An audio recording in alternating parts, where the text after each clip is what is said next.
ভূমিকম্পের কথা দীর্ঘদিন থেকে বলতেছে, হাদিস থেকে, কোরআন থেকে। সুম্মা বা'দাহু সানাওয়াতুজ জালাজিল। করোনা শুরু, শেষ না হতে না হতে শুরু হবে সিরিজ ভূমিকম্প। আরো ভয়ঙ্করটা আরম্ভ হবে। বিল্ডিং, যার বাড়ি যত মজবুত সে তত পালাবে বাড়ি ছেড়ে। হঠাৎ শুরু হয়ে যাবে। বিল গেটসের একটা সংস্থা আছে, বিজ্ঞানী সংস্থা। তার গবেষকরা বলছে, তার ভিডিওতে সে বলছে, আগামীতে আমি সিরিজ ভূমিকম্প দেখতে পাচ্ছি। তার এই বক্তব্য, তার গবেষক দলের বক্তব্য হোক অথবা ইসলাম থেকে চুরি করা হোক, কথা সত্য, কোনো সন্দেহ নেই। আমাদের এই জামানার রন্ধ্রে রন্ধ্রে কিয়ামতের অজস্র সিমটম, মহা বিপদ সংকেত দিয়ে দেয়া আছে, চলমান আছে। ভাষাহীন অথবা ভাষাগতভাবে ঘোষণার পর ঘোষণা চলছে। সাইক্লোনের সময় যেমন 10 নম্বর মহাবিপদ সিগন্যাল দেয়া হয়, কিয়ামতের সিগন্যালের পর সিগন্যাল চলছে। সুম্মা বা'দাহু সানাওয়াতুজ জালাজিল।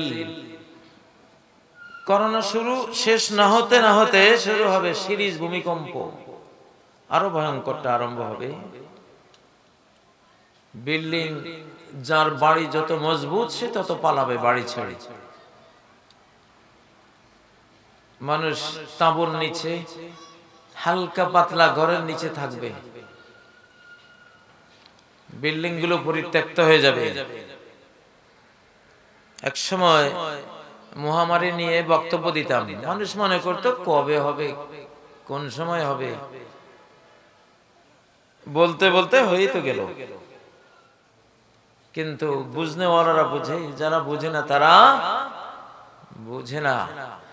ইন্না মিন নাশরাতিস সাআতি আন তুরফা'আল আশরার।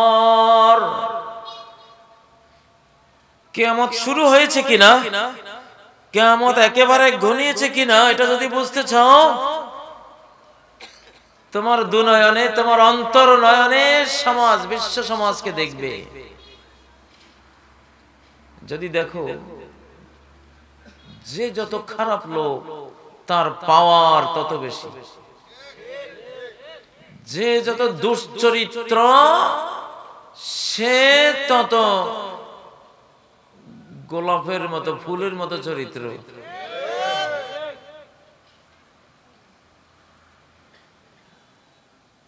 আনতুরফা'আল আশরার। আশরার গুলো বিশ্ব সমাজের আশরার, শাররুনের বহু বচন আশরার, আদ্যপান্ত, অনিষ্ট, অকল্যাণ, দুষ্ট, চরিত্রহীন, খুনি, ডাকাত, জেনোসাইডকারী, গণহত্যাকারী, লুণ্ঠনকারী, এই চরিত্রের মানুষগুলো সমাজের সর্বোন্নত আসনে আসীন দেখতে পাবে সারা ওয়ার্ল্ডে। আনতুরফা'আল আশরার। চিকিৎসা বিজ্ঞানী হোমিওপ্যাথিদের দোকানে গেলে দেখি না স্কিনের মতো বসে থাকে। হ্যানিম্যান এলোপ্যাথিক সার্জন ছিলেন, অনেক বড় ডক্টর ছিলেন। এলোপ্যাথি হলো ফিজিওলজিক্যাল। এলোপ্যাথিকরা আত্মা, রূহ বলে কিছু আছে স্বীকারই করে না। এরা শুধু দেহের চিকিৎসা করে। অথচ মানুষ ফিজিওলজিক্যাল এবং স্পিরিচুয়াল। মানুষ মনোদৈহিক সৃষ্টি, তার একটা রূহ আছে, তার একটা দেহ আছে। হ্যানিম্যান যখন দেখলেন এরা শুধু দেহ নিয়ে চিকিৎসা করে, সমস্যা, এই জন্য চাপা দেয়। হ্যাঁ, বেশ কিছু ক্ষেত্রে তারা সফল, অপারেশনের ক্ষেত্রে, এইসব ক্ষেত্রে তারা সফল। কিন্তু অধিকাংশ ক্ষেত্রে শুধু যেহেতু দৈহিক রোগের মূল কারণ যেখানে আত্মাকে স্বীকারই করে না, এই জন্য তিনি এলোপ্যাথি ছেড়ে হোমিওপ্যাথি তৈরি করেছিলেন, নির্মাণ করেছিলেন। এবং স্পিরিচুয়াল ফিজিওলজিক্যাল মনোদৈহিক দুইটাকে মূল্য দিয়েই হোমিওপ্যাথির তিনি আবিষ্কার করেছিলেন। কিন্তু এই সুন্দর সুন্দর ডাক্তারি শাস্ত্রগুলো, হেকিমি শাস্ত্রগুলো, আয়ুর্বেদিক শাস্ত্রগুলো, হার্বাল চিকিৎসার এরা সবাই মার খাওয়া, এরা নাই, এরা সমাজে এখন দুর্বল।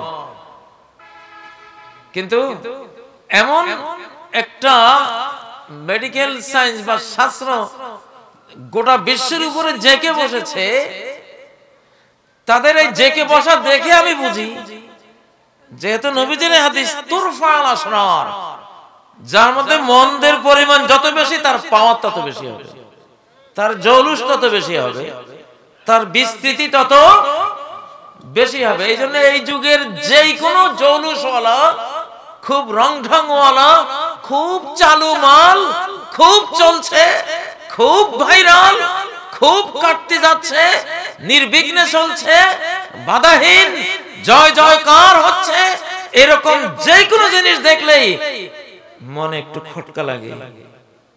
ওই হাদিসটা এসে দাঁড়ায়, এই যদি ভালোই হতো তাহলে এত জয় জয়কার কেন? এই যুগে তো ভালোর জয় জয়কার হবে না, এই যুগে হবে ভালোর হাহাকার।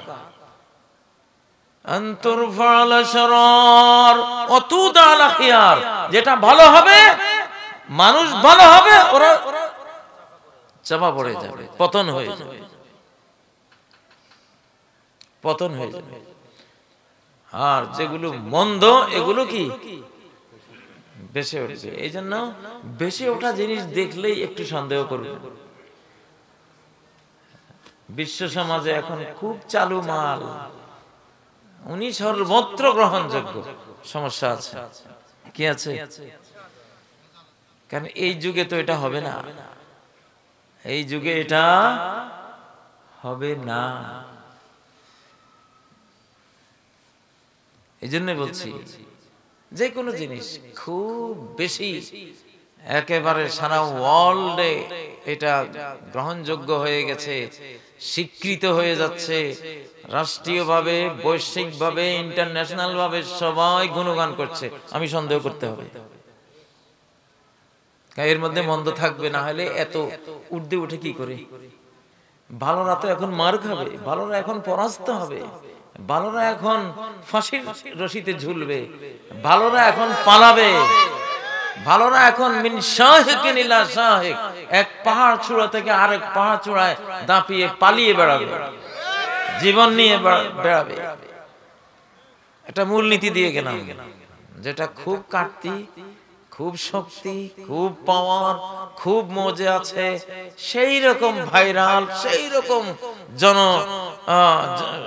প্রিয়তা আছে, জনবল, ক্ষমতা বল। আমি বাংলাদেশ নিয়ে বলছি না ভাই, অন্তত এই ব্যাপারে আমার জ্ঞান ভালোই আছে, আমি বাংলাদেশ নিয়ে কথা বলি না। আমি যে দেশে থাকি, এই দেশটা তো অন্তত আমার জন্য সেফ থাকতে হবে। আমি বিশ্ব সমাজ নিয়ে কথা বলি। খুব বেশি যেটার সচলতা বুঝতে হবে, মন্দ আছে, কি আছে? ওই যে ভালোবাসা দিবস আসতেছে, দেখবেন সেদিন সব আষাঢ়ে বাদল নাবে নদী ভর ভর, মাতিয়া ছুটিয়া চলে ধারা করো তো, নাকি? মাতিয়া ছুটিয়া চলিবে যখন দেখিবেন, তখন এই ভাবিবেন কিছু না কিছু সমস্যা আছে। এই ডাল মে কুছ কালা হে, এই ডালের মধ্যে কিছু কালা আছে, কিছু পয়জন, কিছু বিষ এখানে আছে। একটা মূলনীতি, কিন্তু ভালো জিনিসগুলি এখন চাপা পড়া, ভালো জিনিসগুলি আব্দুল্লাহ ইবনে মাসউদ বলেন, আনতুম ফি জামানিন ইয়াকুদুল হাক্কু ফীহিল হাওয়া ওয়া সায়াতি জামানুন ইয়াকুদুল হাওয়া ফীহিল হাক্কা। এক জামানা, তোমরা যে জামানায় আছো এই জামানায় হক, ন্যায় অন্যায়কে পরিচালনা করছে, ন্যায়ের অধীনস্থ হয়ে আছে অন্যায়গুলো। এটা সাহাবীদের জামানা। কিয়ামতের আগে এক জামানা আসবে অন্যায়গুলি পরিচালকের আসনে থাকবে, ন্যায়গুলো তাদের অধীনস্থ, তটস্থ, দুর্বল, পরাজিত, পরিচালিত হয়ে থাকবে। ওরা দয়া করলে চলবে, না হলে চলবে না। এই জন্য আমি এখন সবকিছুকে মোটামুটি একটু সন্দেহ করি।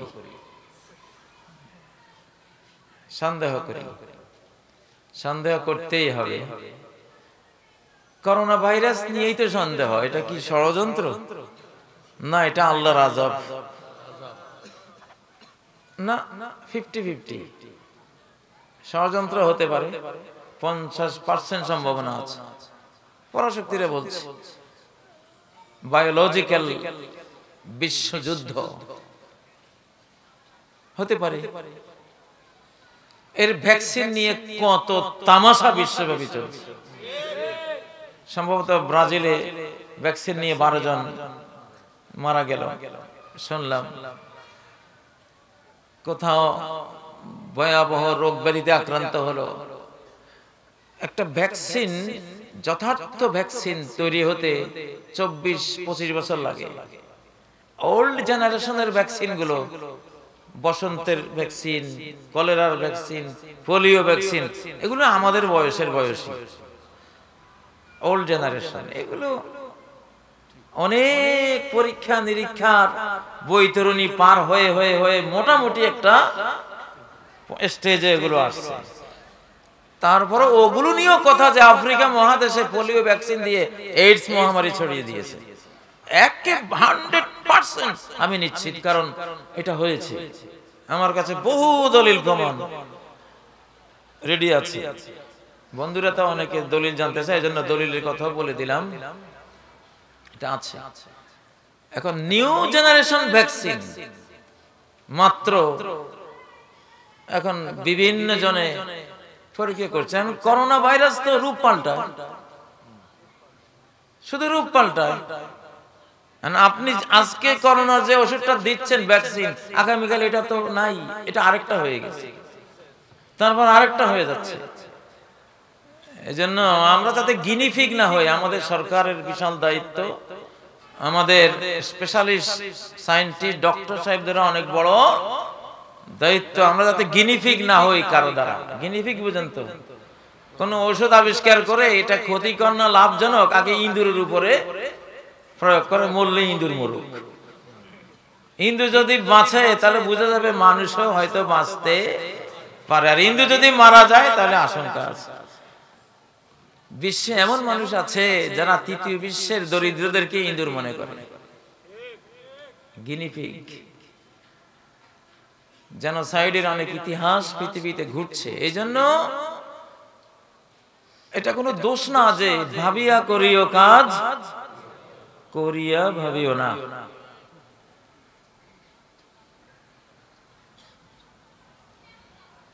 প্রিয় ভাইয়েরা, তো একটা মূল নীতি আপনাদেরকে দিলাম, আনতুরফাল শারারাতুল আখিয়ার, যেগুলি ভালো, যেগুলি উত্তম, যেগুলি আল্লাহওয়ালা, আল্লাহর প্রিয়, রাসূলের প্রিয়, এরা এখন সব চাপা। এই জিনিসগুলি সব চাপা পড়া। আর যেগুলো শয়তানের, ইবলিসের, দাজ্জালের, যেগুলো মন্দ, অনিষ্টকর, ধ্বংসযজ্ঞে ভরা, এগুলি এখন বিশ্ব নেতৃত্বে। অতএব সাবধান থাকবে। আনতুরফাল শারার, ব্রেইন গুলো সব আশরারদের নিয়ন্ত্রণে, দুষ্ট লোকদের নিয়ন্ত্রণে সবার ব্রেন। কারণ আপনার ব্রেন কি? বিশ্ব মিডিয়া আপনাকে যেদিকে টানবে আপনি সেদিকে, আপনার কোনো নিজস্ব বুদ্ধি এখন আর নাই। কোটি কোটি ঢোল তবলা বাদ্য দোতারা সেতারা বক্তা রেডি আছে না? একটা মিথ্যাচারকে 1 কোটি ঢোল তবলা বাজিয়ে লক্ষ লক্ষ চ্যানেলে প্রচার করে দেবে। আপনি মনে করবেন হয় বুঝি, অবশ্যই।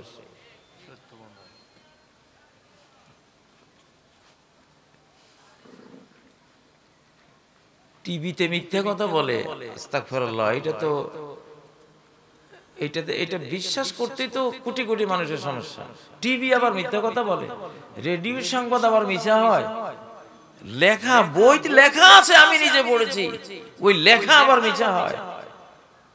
আমাদের গ্রাম বাংলায় বইয়ের লেখার প্রতি অনেক শ্রদ্ধা।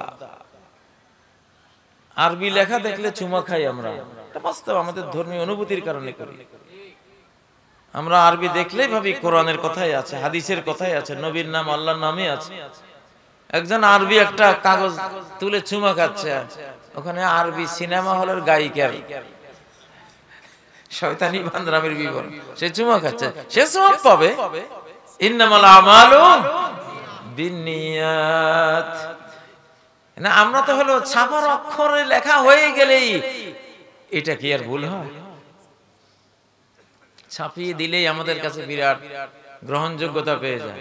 জাল দলিল, ছাপার অক্ষরে লেখা, আপনার পৈতৃক সম্পত্তি সলিমুল্লাহ নিয়ে গেছে জাল দলিল করে, এখন ছাপার অক্ষরে লেখা, প্রিন্টেড কপি আপনার সামনে। হায়, এটা কি মিছা হয়? হাতের লেখা হলে না হয় ভাবতাম যে হাতে লিখছে, এটা মিছা হতেও পারে। মানে এই জামানায় সমস্যা যে কত! আমাদের আকল নাই, আমাদের বিবেক নাই। আমাদের বিবেক আর্টিফিশিয়াল ইন্টেলিজেন্স, আর্টিফিশিয়াল বুদ্ধি, এই বুদ্ধিগুলি প্রচার করে মিডিয়াওয়ালারা, আর ব্রেইনগুলিকে ক্যাপচার করে নেয়।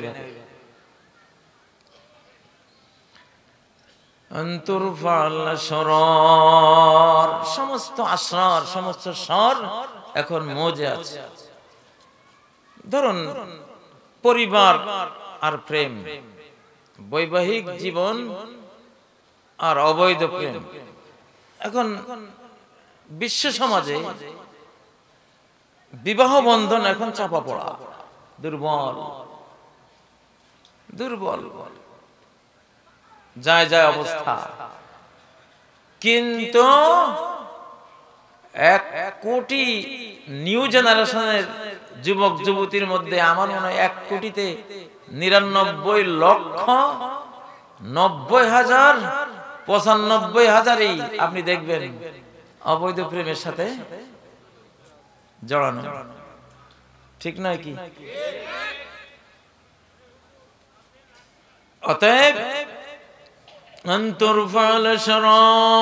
যে কোনো মন্দ এখন পৃথিবীতে কি জয় জয়কার অবস্থায় আছে।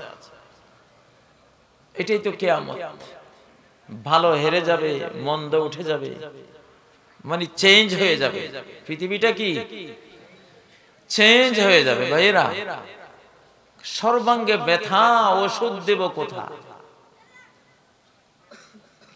সূরা আন-নিসার 116 থেকে 121 নম্বর আয়াত পর্যন্ত পড়লে দেখবেন শয়তান বলে আসছে। কোরআনের একটা অলৌকিক ঘোষণা, পূর্বাভাস, অতীতে কোনোদিন এটা দেখা যায় নাই। কোরআন যে সত্য, মহা সত্য, ওই আয়াত আর বর্তমান বিশ্ব পরিস্থিতি মিলালে আপনি বুঝবেন আল্লাহর কোরআন কতটা সত্য। ওয়ালা আমরুন্নাহুম ফালায়ুগাইয়িরুন্না খালকাল্লাহ।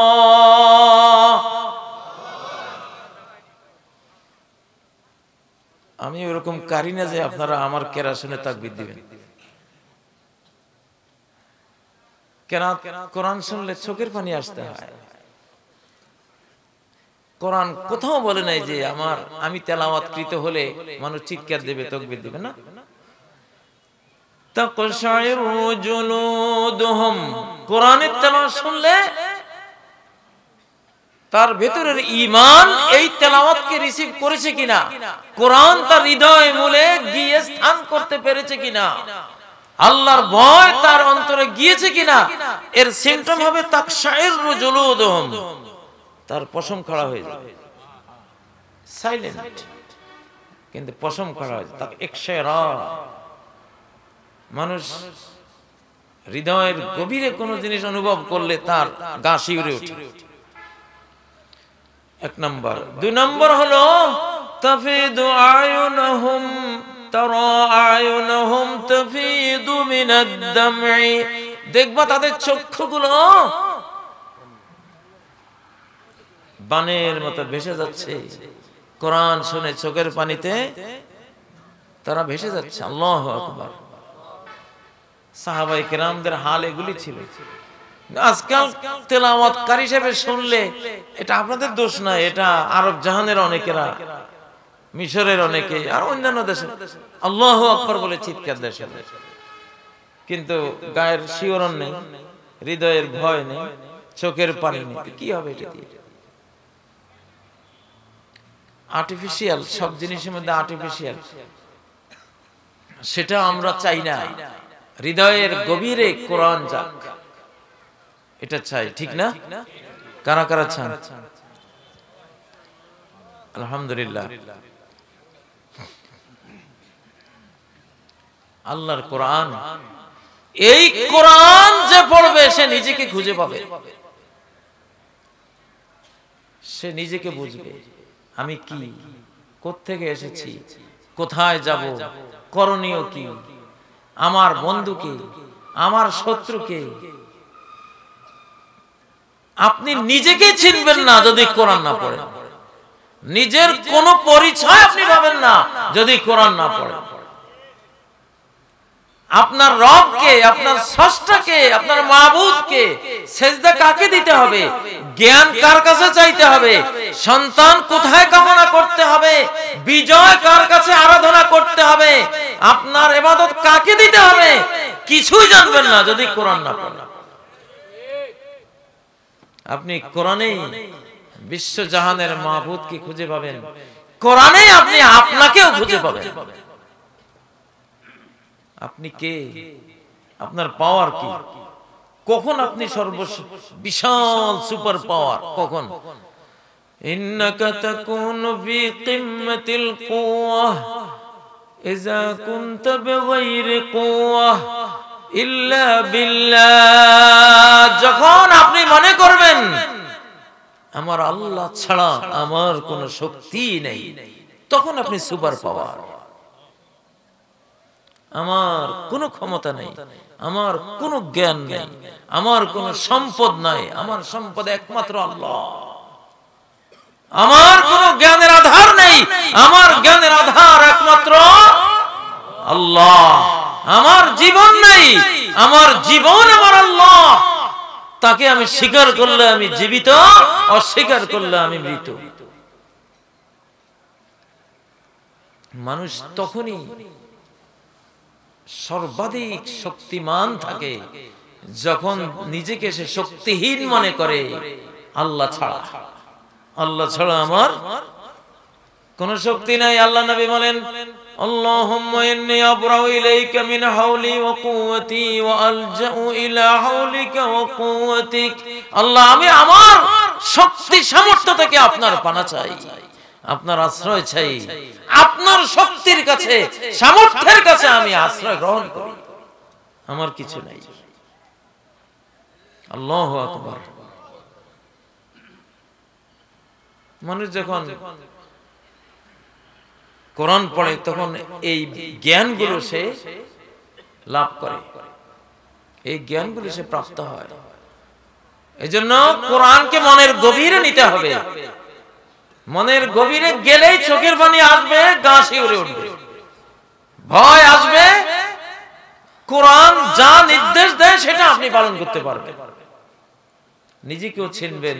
কোরআন পড়লে আল্লাহকেও চিনবেন। বাংলাদেশের মানুষ খাজা বাবাকে খুব চেনে, আল্লাহরে চেনে না।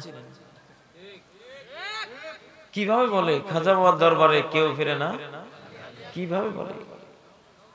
এই একটা কথাই তো 7 আসমান ভেঙে পড়ার কথা, আল্লাহ যদি ধরে না রাখতেন। কারণ খাজা বাবাকে সে চিনে জানে, তাদের সাথে উঠা বসা সব সময়, লেনদেন ভাব বিনিময় সবের জন্য চিনে, কিন্তু আল্লাহর সাথে কোনো পথ পরিচয় নাই। কোরআন পড়লে বুঝলে সে তুমি আল্লাহকে খুঁজে পেতে। আল্লাহু আকবার। তোমার ওই খাজার মতো বিলিয়ন বিলিয়ন বিলিয়ন বিলিয়ন খাজা আল্লাহর শক্তি সামর্থ্যের সামনে এক ধুলি কোনো হতো না। পেশে কুদরত জাররা এ নিদা কে নিস্ত, কুল মখলুকাত সারা বিশ্ব জাহান মহাবিশ্ব আল্লাহর শক্তির সামনে একটা অণু পরমাণু ইলেকট্রন নিউট্রন প্রোটনের তো সামান্য, কিছুই না, নাথিং। আমরা আল্লাহকে চিনি না কারণ কোরআন পড়ি না। আমি যে আয়াতের কথা বলতেছিলাম সূরা নিসার 116 থেকে 121 একটা আয়াত আছে, ওয়ালা মুরুন্নাহুম ফালায়ুগাইয়িরুন্না খালকাল্লাহ।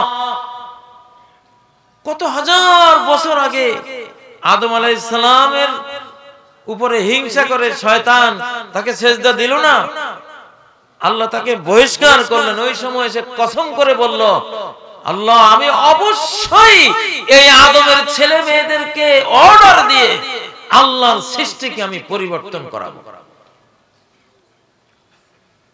আল্লাহর সৃষ্টির পরিবর্তন মহাপাপ, আল্লাহর সৃষ্টি পরিবর্তন করা যায় না। ওই জন্য যে মহিলার চুল মাথায় কম সে যদি পরচুলা লাগায় তার উপরে লানত। সৃষ্টি পরিবর্তন করলা কেন? আল্লাহ তোমাকে চুল কম দিয়েছেন, কম নিয়ে থাকো। ভালো ঔষধ ভালো খাদ্য খেয়ে যদি চুল আল্লাহ বাড়িয়ে দেন সেটা হোক। আরেকজনের চুল মিথ্যা, ওটা তোমার চুল না, তুমি একটা মিথ্যা তোমার মাথায় জড়ালে কেন? সহিহ বুখারী হাদিসে এসেছে, লানাল্লাহুল ওয়াসিলাতা ওয়াল মুস্তাওসিলা, যে নারীরা পরচুলা মাথায় লাগায়, যে এটা লাগাবার কাজ করে দেয় কর্মী, তার উপরও লানত, জান্নাত থেকে এক্সপেল, বহিষ্কৃত, রহমত থেকে বহিষ্কৃত।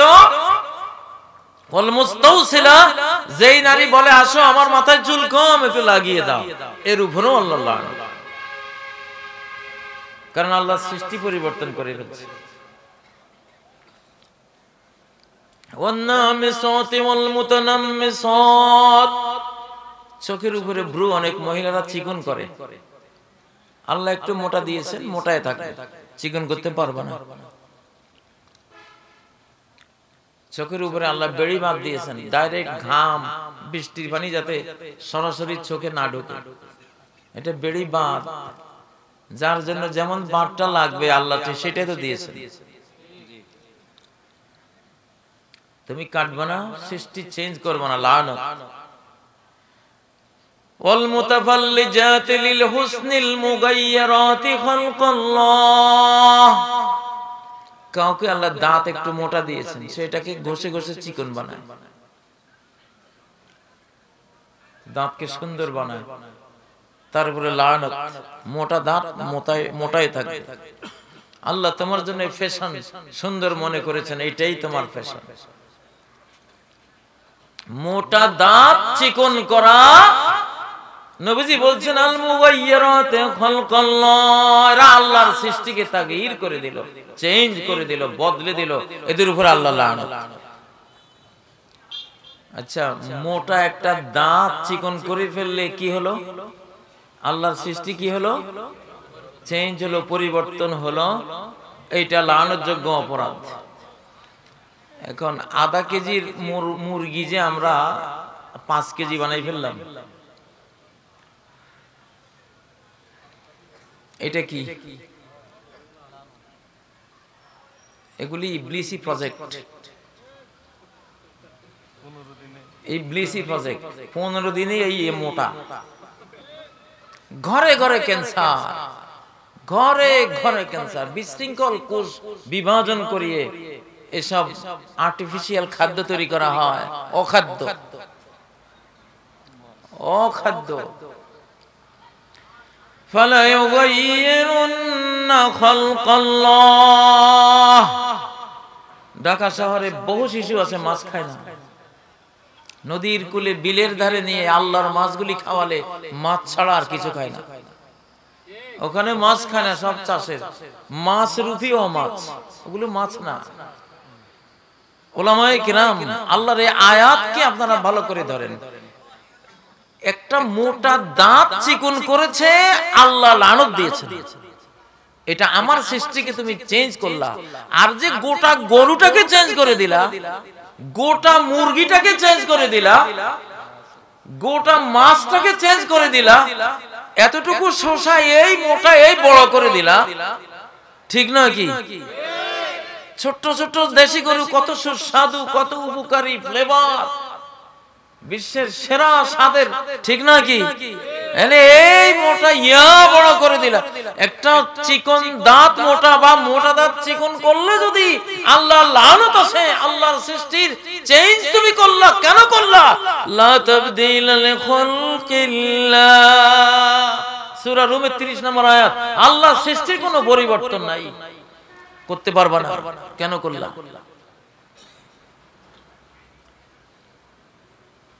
মনে করেছি এই ছোট ছোট ডিম এগুলি আর কি, আহা এখন দেখি ছোট্ট হলে কি হবে, পাওয়ারটা এটার মধ্যেই। ও মিয়া, স্বর্ণ এতটুকু আর লোহা এতগুলি, কোনটার দাম বেশি? ছোট হলো সেটা গোল্ড, ঠিক না কি? ওইটা আল্লাহর। ফালা ইউগাইয়িরুন্না খালকাল্লাহ, সামাকুল্লাহ, খালকুল্লাহ, সামাকুল্লাহ, খালকুল্লাহ বাইদাতুল্লাহ, খালকুল্লাহ দাজাজাতুল্লাহ, খালকুল্লাহ বাকারাতুল্লাহ। খালকুল্লাহ মানে কি? আল্লাহর সৃষ্টি, এবং সৃষ্টির মধ্যে যত হাজার আছে তত হাজার সৃষ্টিকে এইভাবে বয়ান করেন। খালকুল্লাহ যেমন বাইদাতুল্লাহ, আল্লাহর তৈরি ডিম, তোমরা চেঞ্জ করছো, এখন প্লাস্টিকের ডিমও পাওয়া যায়।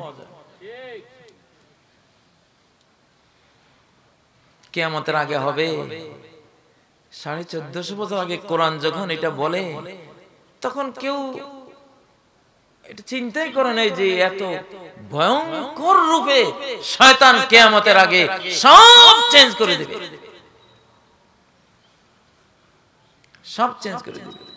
তাহলে ফালা ইউগাইয়িরুন্না খালকাল্লাহ, তাহলে আমরা মুরগি নামে যেটা খাচ্ছি এটা গায়রা দাজাজাতিল্লাহ। আল্লাহ যে মুরগি কত সুন্দর, সিমসাম, আটো সাটো বডি, এক লাফে পুকুরের এই পাড় থেকে ওই পাড়ে চলে যায়, ঠিক কিনা? একদিন দেখেছি এক ছাওয়ালি মুরগি, মা মুরগি, তার ছাকে ছিল ছোঁ দিয়েছে। ছিল মুরগির বাচ্চা তো নিতে পারে নাই, মা মুরগিটা আকাশে উড়া দিয়েছে ছিলের পিছে পিছে, তোরে খাইছি আজকে। কত সুন্দর তার হাবভাব, তার চলন বলন, তার আওয়াজ, তার ডাক। খড়ের মধ্যে আজান দিয়া শেষ রাতে তাহাজ্জুদের জন্য জাগায় দেয় কোন মুরগি? দাজাজাতুল্লাহ, যেগুলি আল্লাহ, যেগুলি কি আল্লাহ। ইবলিস, ইবলিসের কুমন্ত্রণা দিয়া এমন মুরগি বানাই দিছে, আজান দেয়, লড়তেই পারে না, সিলেটে দৌড়াইব কি? নিজে যে এক হাত উঁচু জায়গার কিনা ব্যারিকেড একটা দিছে, লাফাইয়া এটা পার হইতে পারে না। এক মোটরসাইকেল ওয়ালা যাচ্ছে, দেশি মুরগি, আমাদের আল্লাহর মুরগি একটা, তার হুন্ডার চাকার নিচে মাথা মাথা বিচ্ছিন্ন হয়ে গেছে বডি থেকে, মাথা থুইয়াই এক উড়াল দিয়া 100-200 গজ দূরে চলে গেছে। মাথা লাগতো না, আমরা এমনও পারি।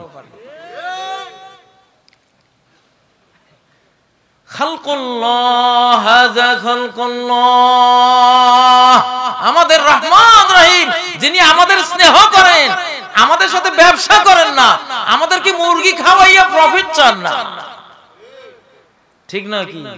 আমাদেরকে মারতে চান না, সেই আল্লাহর তৈরি এটা মুরগি। এই ওয়াজটা অনেক দুঃখে করতেছি, গতকাল থেকে এই আয়াত নিয়ে মাথার মধ্যে ঘুরাইতেছি যে কি খাচ্ছি, কোথায় যাচ্ছে। হায় হায়, ইবলিস এই যুগে, ইবলিসের মতো এত এক্সপেরিয়েন্স, এত অভিজ্ঞতা তার ঝুলিতে, কারণ বাবা আদম থেকে সে গোমরা করতেছে আমাদের।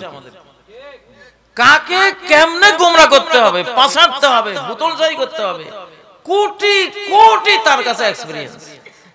আপনার মতো অন্তত কয়েক কোটি মানুষকে সে বিভ্রান্ত করেছে, আমার মতো কয়েক কোটি কাজীকে সে বিভ্রান্ত করে আসছে। কাজী ইব্রাহিমকে কেমনে পাছাড়তে হবে তার জানা আছে না নাই? এই জন্য ডেইলি সকালে আউযুবিল্লাহি মিনাশ শাইতানির রাজিম 10 বার, বিকেলে 10 বার। আল্লাহ, এই কুত্তার সাথে পারতাম না, তুমি তোমার কুত্তা সামলাও। ঠিক না বে ঠিক? এত অভিজ্ঞতা তার, কিভাবে সব খাদ্য পরিবর্তন করে দিয়েছে। কলা খান, এখন আর অরিজিনাল কলা কি খাচ্ছেন? আল্লাহ যে কলাটা বানিয়েছে কত সুন্দর, কত ফ্লেভার। মাছটা আল্লাহ বানিয়েছে, মাছ মুখে দিলে চাষের মাছ যেন মাটি, শিশুদেরকে দিলে শিশুরা ফেলে দেয়। মাছ যে একটা খাদ্য, এই পঞ্চম প্রজন্মের এখনকার শিশুরা বুঝেই না এটা আবার কি খায়, ওরা খেতেই চায় না। শশা, সেই শশা স্মৃতিচারণ করলে কি বলবো, এতটুক শশা, হায় রে তার সুঘ্রাণ, তার জৌলুস, জিহ্বায় দিলে তার স্বাদ। একটা শশা খেলে মনে হয় যেন এক সপ্তাহ তার স্বাদ জিহ্বায় লেগে আছে। মুরব্বি খেয়াল আছে না নাই? তোমরা এই চিকন ছোট ছোট শশা কারা কারা খেয়েছো এই প্রজন্মের? হাত তোলো দেখি। যাক, আবি কুছ লোক বাকি है जहां में, পৃথিবীতে কিছু মানুষ এখনো আছে অরিজিনালটা যারা পাইছে।